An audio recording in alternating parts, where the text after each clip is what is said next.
This is episode 95 of Michael Jackson's Dream Lives On, an academic conversation.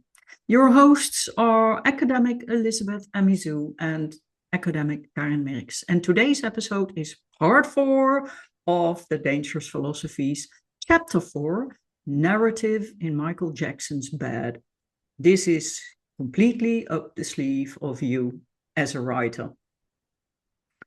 And so, Yeah, isn't it? it's, it's more about sort of my experiences with teaching English literature for A Mm. level. Narrative was a really big, obviously, aspect of that. And we were constantly breaking down narrative into different components. So I just thought, okay, I'm going to try and do it with Michael Jackson's Bad album and see what happens. Yeah, that's interesting. So let me read a small introduction.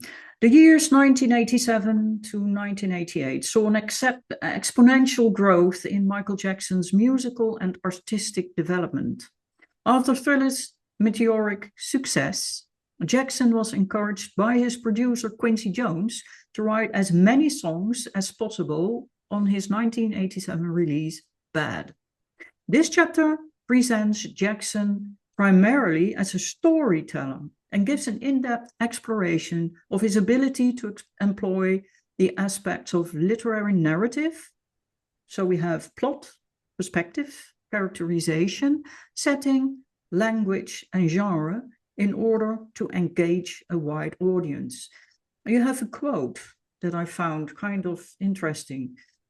And this is the one where I asked him to write all the tunes. I could see him growing as an artist. I was it's a bit in a contrast of how you dissect his capability of using narrative in all its complexity. It's kind of a simplification when you use the word tunes, I don't you don't think? think it's diminutive. I don't think it's diminutive. I think it's really smart because it's like at the end of the day, it is about tunes, it is about melodies, it is about something that anybody can hum or think or sing, whether they know the lyrics or not. I think it really is about um, universality. So I Yeah, don't know. melody is key. Absolutely. Melody is key. And that's what he wanted. Everyone needs to be able to hum my song. So, in this chapter, you break down the literary aspects of Jackson's work to illustrate his unique ability to communicate narrative. And you have a beautiful introduction that the people need to read themselves because it explains what you do. But you explore plot, perspective, characterization, setting and time, language, and genre. So let's start with plot. So, can you quickly explain to our readers plot and why it is maybe the spine of every narrative? Um, I don't know how I could do it without um spoiling the chapter because to explain it, I would have to give an example, and then that would kind of spoil the chapter a little bit. Um, Well, or use another song. I don't want to use Um, another song because that's for future research, isn't it? That'll be giving away my ideas for future research. So I think what we could talk about is we could talk a little bit about the concept of um, you know, Michael Jackson would often describe this is a quoting from page 32, describe the making of his music as making his music using the rhetoric on the field-specific lexis of painting or weaving a tapestry. And the purpose of both these crafts is to present narrative and sentiment. That's my personal opinion. But there's a book called An Introduction to Literature, Criticism and Theory. mhm. Um, and Andrew Bennett and Nicholas Royal really do discuss and explore the way the definition of narrative corresponds with the way one views oneself. And narratives, I really wanted to get into the point for the listeners that narrative is very, very important to the way we communicate being as humans. Yeah. Narrative, stories told by around the fire, oral histories, oral cultures, story writing cultures, fairy tales, myths, stars, the stories written in the stars. All these things are really powerful, dominant ideas and ideologies of the way we view the world. And Mm-mm. they talk to us from very, very young. We constantly craft stories as human beings about what happened, when it happened, why it happened, and where. We're constantly doing that, and that's something that makes it very, which is what something that I think that makes Michael Jackson's work very universal because he understood that. Yeah, I think he was always a storyteller. Um, um, you do something, you analyze it in a way, and I had like, but is that conscious? Is that consciously done? Or is it that he knows what he wants to say? Like when you write a story, you have this idea, you start plotting out where you start or where you want to go to. And within that, you write it in a way that it is compelling for your readers, isn't it? Is that what Michael Jackson does too? Is that what you? I don't think it's like being conscious and aware of the process of story writing, the importance of story writing is a problem with Michael Jackson because if you read Moonwalker, he talks about it a lot. He talks about telling stories, he talks about moving people in terms of emotionally, he talks about all of that stuff was really intentional. And if you look at the type of stories he tells in Bad and the narrative of that album, that concept album, they're too unique and complex to be accidental. Mhm. There's Yeah, too much going on there for it to just yeah, be, oh, happens to turn out that yeah, way. yeah. But that makes him the artist because he he can do it in a way that you can either create your own image in your head or he creates his short films and they deliberately leave things out to lead you to somewhere or to leave you hanging somewhere. But when you only listen, you feel that unity, you feel compassion without, even if you don't speak the language. That is Because powerful. I mean, you need to that speak the is, language because you understand the story, the narrative. yeah, exactly. So narrative is kind of an abstract concept, isn't it? Not really. I think narrative is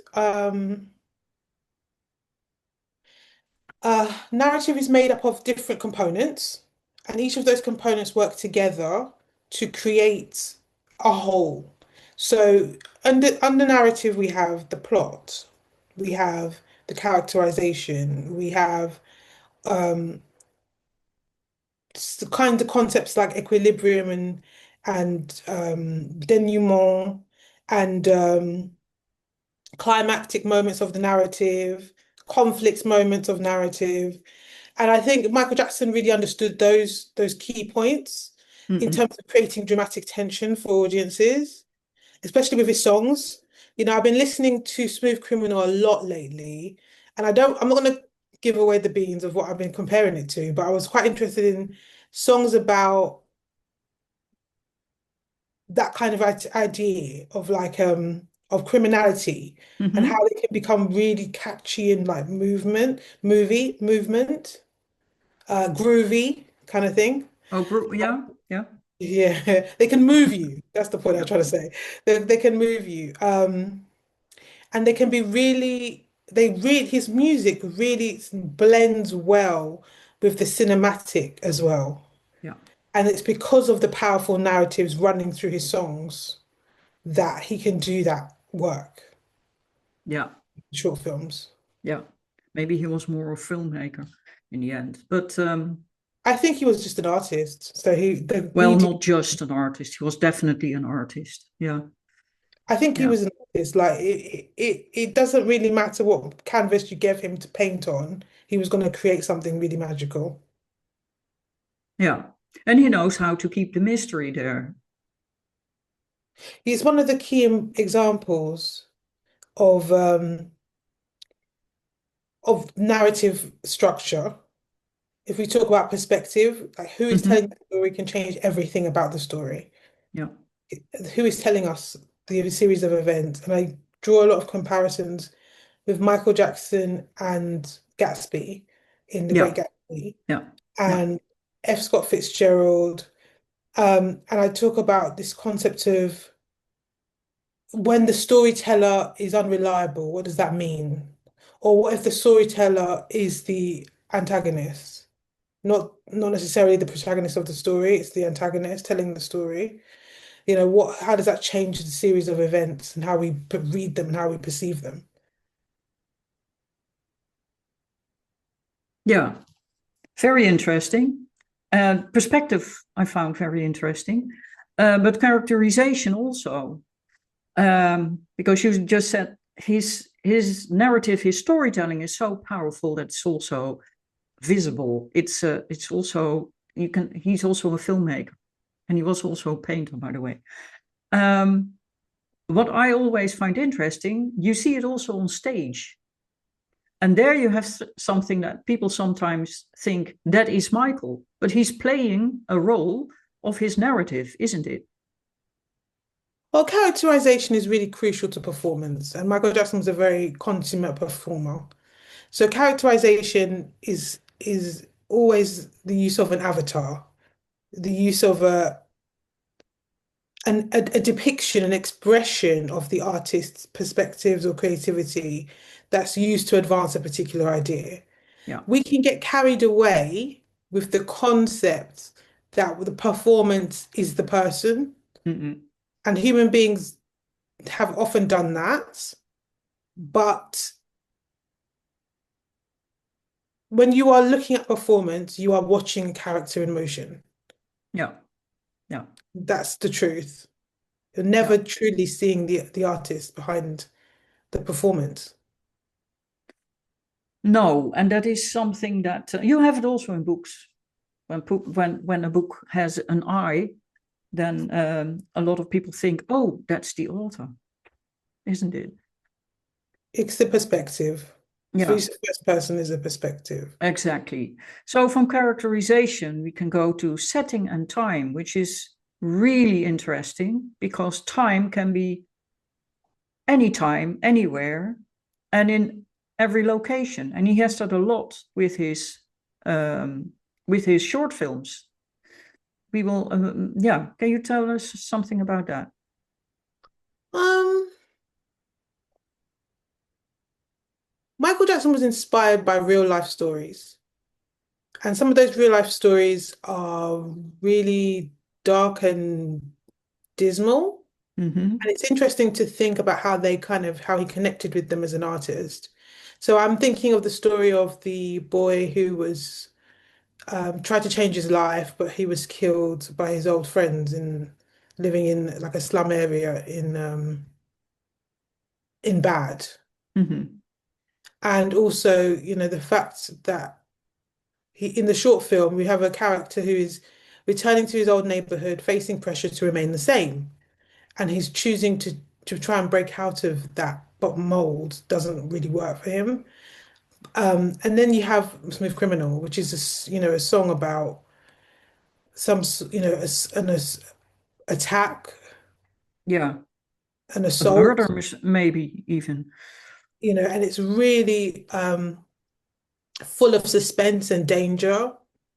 And I think in terms of setting and time, Michael Jackson was very much interested in like crime fiction narratives, which I like the way I liked his sense of drama and tension in those things. They Mm-hmm. understood the creation of um, suspense for the audience, for the listener.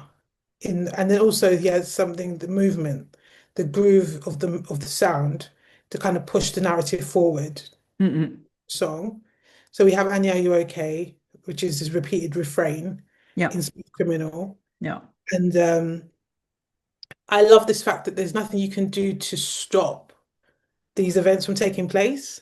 Mm, So I'm a big fan of Arthur Miller plays, and one of the ones that I've been working with a lot lately is View from the Bridge, and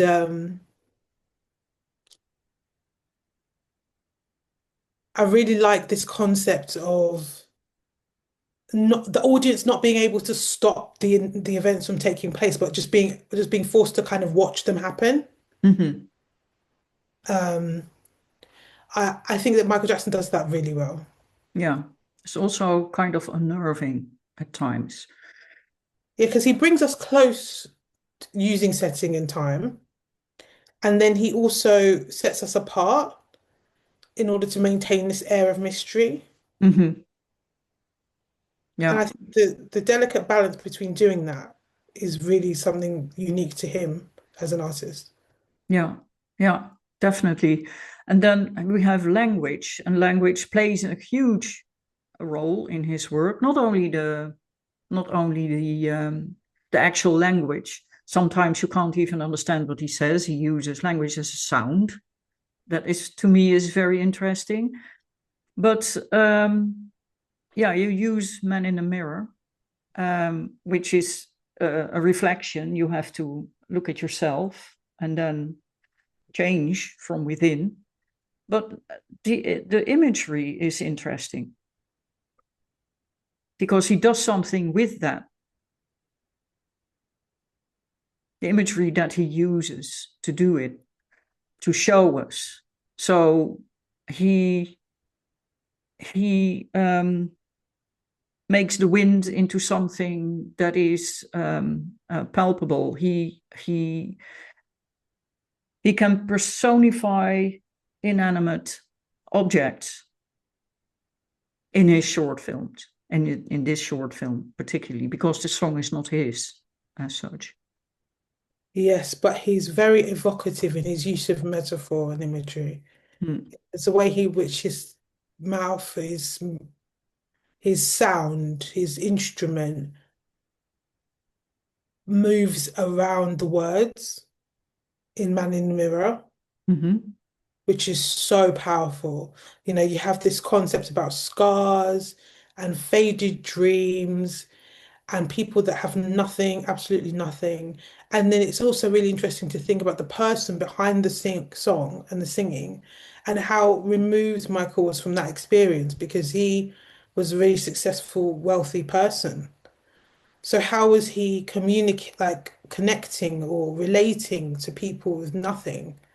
And how was he connecting to those people that were less fortunate than him? Yeah, I think that's really powerful that he managed to cross that line, that divide with his music, especially in Man in the Mirror. yeah, absolutely. I think it's also one of his signature songs. Has become one of his signature songs. Definitely. I Do think you? Man in the Mirror is a really powerful metaphor for Mhm. self-reflection.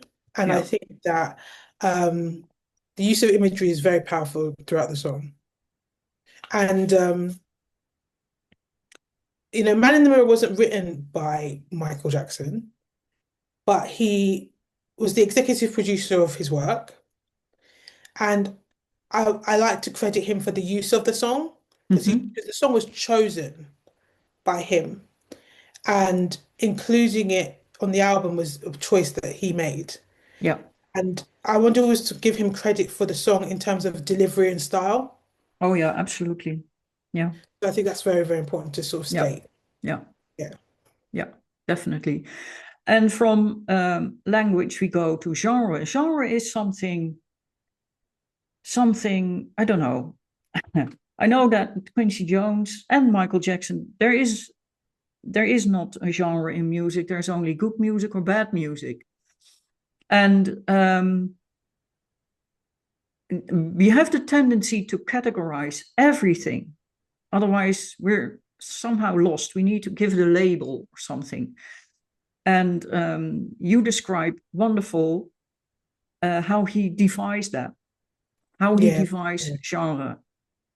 I'm not going to say what, you have to read that, but it is really beautiful. And I hadn't thought about that. I had like crap, that's true. Yeah, Really defies genre. yeah, He bends the parameters or the barriers or the boundaries of genre. mm, Then he interweaves genre. So he does a lot of things with genre that are really unique yeah, and are really like special. yeah, Um, and I think that his understanding of genre and his ability to cross different genres of music was mm, one of his superpowers, isn't it? One of his really unique traits that he could do something he could do deftly, you know. And my favorite genre of his work is this kind of the ballads that's like a musical number from like a musical theatre production.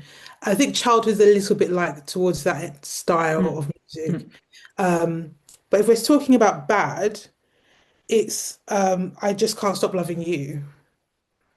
And then if you think about conventions of genre, then you think take it goes from I Just Can't Stop Loving You all the way to Speed Demon. So yeah, there's such different genres, all encapsulated by this one concept. yeah, He brings them together, he interweaves them seamlessly, and then he presents them to us with this fantastic concept album. yeah, yeah. Wow. Yeah. So this was chapter 4. I really enjoyed it. I read this for number something time. But it is really, I can really recommend people reading the book. Absolutely read this book. I said to Liz this morning, oh my gosh, I read it again, and everyone should have this book. Whether you like Michael Jackson or not, you should have this book. So yeah, it is available. I want also to say that on the journal, we have a beautiful, and one of the first essays Liz wrote for the journal of Michael Jackson Academic Studies is about Bad. It's called Bad 1987. You can find it there. It's about the bad Um, film, yeah, not about the yeah, album. yeah. And we also did, we did a podcast together about Bad at Noir. Was it Noir? Or monochromatic Cinematography. cinematography. That was it. Yeah. Also, something relates to Bad, for instance, that you can listen to. I will put those in the show notes. Then, if you have the book, then read it and go to Online Arts Education. .co.uk. onlineartseducation.co.uk and find there the beautiful course that Liz has created around the book.